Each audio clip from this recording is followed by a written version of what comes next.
contours of power are often more treacherous than the wild skies, filled with the quiet scratching of pens that can ground a fleet faster than any enemy armada. A weapon born in the minds of visionaries must first survive the gauntlet of bureaucratic vanity, where progress is measured not in aerodynamic lift, but in political influence.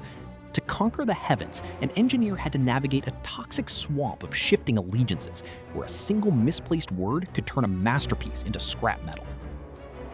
The structural gridlock that paralyzed the Silbervogel project was rooted in the fierce internal rivalries and chaotic bureaucracy of the Reich Air Ministry, Reichsluftfahrtministerium, or RLM.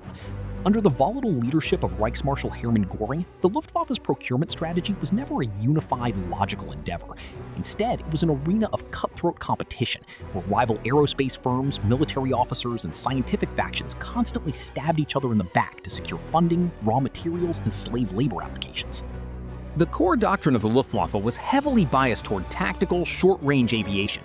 The military commanders who orchestrated the early blitzkrieg victories across Poland and France viewed aircraft strictly as flying artillery designed to support fast-moving tank divisions. To these traditional, battle-tested generals, Eugen Sänger's suborbital bomber was an absurd, wildly expensive distraction that offered no immediate utility on the front lines. They saw no reason to divert precious steel, aluminum, and fuel away from proven mass-production fighters like the Messerschmitt Bf-109 into a theoretical spaceplane that might not fly for a decade. Compounding this doctrinal friction was the aggressive rise of the SS, led by Heinrich Himmler, which was actively trying to seize control of all advanced Wunderwaffen, wonder weapon research.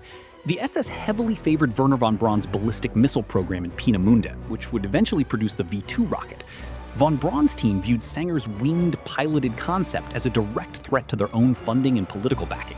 A fierce, silent bureaucratic war erupted between the missile purists of Peenemünde and the aerospace visionaries of Traun, with each side trying to convince Hitler that their specific technology was the silver bullet that would win the war. Sänger and Bredt, operating as independent civilian researchers without a massive corporate apparatus or a powerful military sponsor to back them, were completely outmaneuvered in this political chess game. They spent more time writing defensive reports and navigating bureaucratic red tape than conducting actual wind tunnel tests.